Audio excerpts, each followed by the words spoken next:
So hey guys কি খবৰ আপোনালোকৰ আশা কৰোঁ আপোনালোক সকলোৱে ভাল মোৰ লগত আছে মোৰ আজি পালচাৰ P150খন এইখনৰ মই আজি অ'নাৰশ্বিপ ৰিভিউ দিম এইখন মই কিমান বছৰ চলালোঁ ক'ত চলালোঁ কি মডিফিকেশ্যন কৰিলোঁ বাইকখনত সকলোবিলাক আপোনালোকক জনাম ভিডিঅ'টো প্ৰথমৰ পৰা শেষলৈ চাই থাকক সকলোবিলাক গম পাই যাব গাইজ এইটো হ'ল মোৰ পালচাৰ P150 এইটো কিনা মোৰ অলমষ্ট 3 বছৰ হ'ল 3 বছৰত মই বহুত জাগা ঘূৰিলোঁ এই বাইকখন লৈ শ্বিলং গৈছিলোঁ গুৱাহাটীতো মোৰ ৰেগুলাৰ আপ ডাউন হৈয়ে থাকে তাৰপিছত ভূটানত মোৰ মাহত 3বাৰকৈ আপ ডাউন হৈয়ে থাকে মোৰ ভূটানত তাৰমানে কি হয় কথাটো যে পেট্ৰল ল'ব যাওঁ ভূটানত যাই পেট্ৰলটো টেংকটো ফুল কৰি লওঁ তাৰপিছত আৰু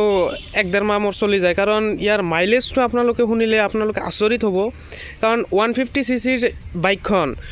আপোনাৰ মাইলেজ অলমষ্ট 55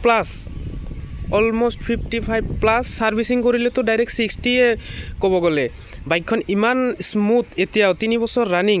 বাইকখন চাওকচোন 3 বছৰ ৰানিং এতিয়াও বাইকখন বহুত স্মুথ হৈ আছে তো বাইকখন চলাই মোৰ বহুতেই ভাল লাগে মই ভাবোঁ যে এই বাইকখন মই কেতিয়াও বিক্ৰী নকৰোঁ মই বাইকখন ৰাখিম যিমান দিনলৈকে থাকে 20 বছৰ 30 বছৰ যিমান দিনলৈকে থাকে বাইকখন মই ৰাখি দিম ইমান স্মুথ পাইছোঁ বাইকখনত LED প্ৰজেক্টৰ হেডলাইট ইটোৰ যেটো পাৱাৰ ৰাতি আপোনালোকে আচৰিত খাই যাব দুটা ফগ লাইট লগোৱা আছে কিন্তু থাকিলেও হেডলাইটৰ পাৱাৰ সাফিচিয়েন্ট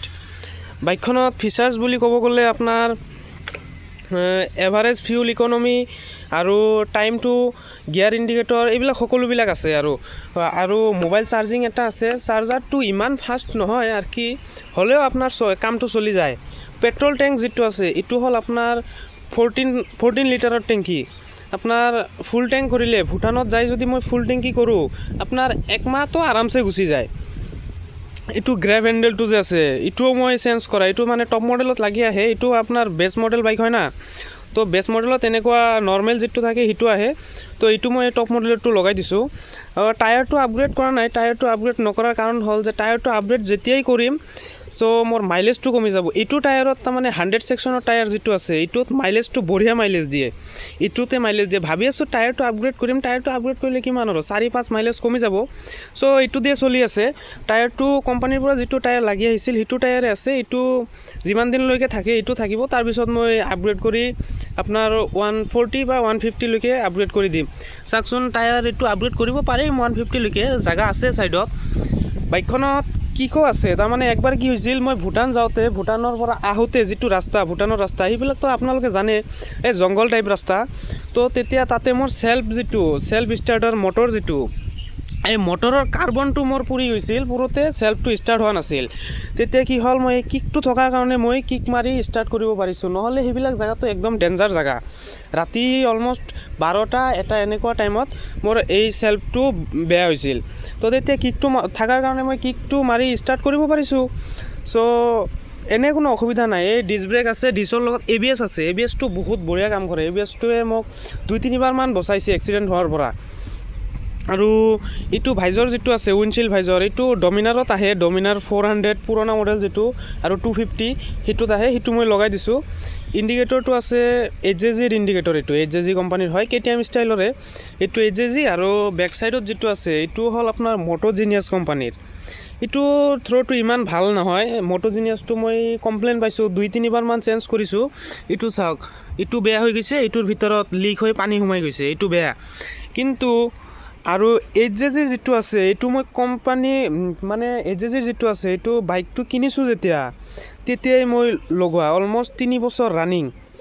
সো এটো এতিয়াও বেয়া হোৱা নাই এটো বাইক কিনাৰ পিছতে মই চেঞ্জ কৰি দিছিলোঁ HJG কোম্পানী এটো ভাল আপোনালোকে ললে HJG ল'ব মটোজিনিয়াছটো মই ইমান প্ৰিফাৰ নকৰোঁ এটো বেছি দিন লাষ্টিং কৰা নাই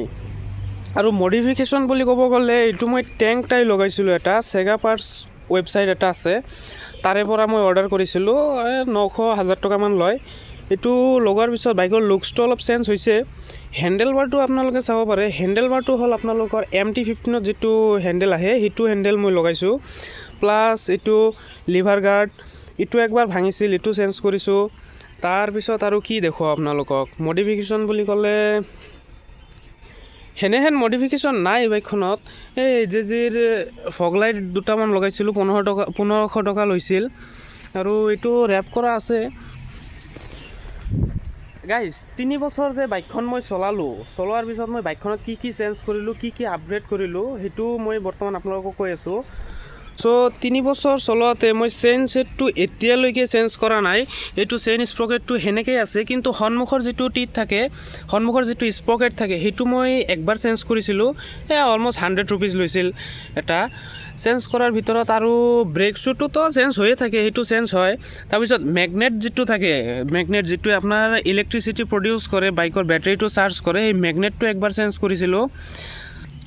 আৰু এটা বস্তু এইটো যে চাই আছে আপোনালোকে, শ্বক এবজৰ্ভাৰ, শ্বকেট জাম্পাৰ বুলি যিটো কয়, এইটো মই একবাৰ চেঞ্জ কৰিছিলোঁ। কাৰণ তাৰমানে মই গুৱাহাটীৰ পৰা আহি থাকোঁতে এই কিবা ভেলা হৈ আহি আছিলোঁ, সেইটো ৰাস্তাতে, এই ভেলাৰ ৰাস্তাৰে আহি আছিলোঁ। আহোঁতে এটা ডাঙৰ গাঁতা এটা আছিল, তাতে মানে অলপ মানে হেভিকৈ জাৰ্ক এটা খাইছিলোঁ। বহুত স্পীডত আছিল বাইকখন, অলমষ্ট 120-130 এনেকুৱা স্পীডত কৰিছিল। তেতিয়া মানে লিক হৈছিল বস্তুটো, লিক হওঁতে তেলটো ওলাই গ'ল। তাৰপিছত শ্বকেট জাম্পাৰটো মই এইটো ৰিপেয়াৰ নকৰি ডাইৰেক্ট সেইটো চেঞ্জে কৰি দিলোঁ মই।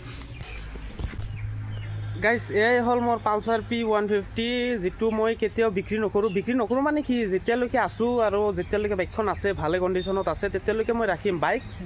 বেলেগ ল'লেও এইটো বাইক থাকিব। চ' ভিডিঅ'টো যদি ভাল পালে লাইক এটা কৰি দিব, চেনেলত যদি নতুন ছাবস্ক্ৰাইব কৰি বেল নটিফিকেশ্যনটো অন কৰি ৰাখিব। লগ পাম এটা নতুন ভিডিঅ'ত। Till then Tata, good bye.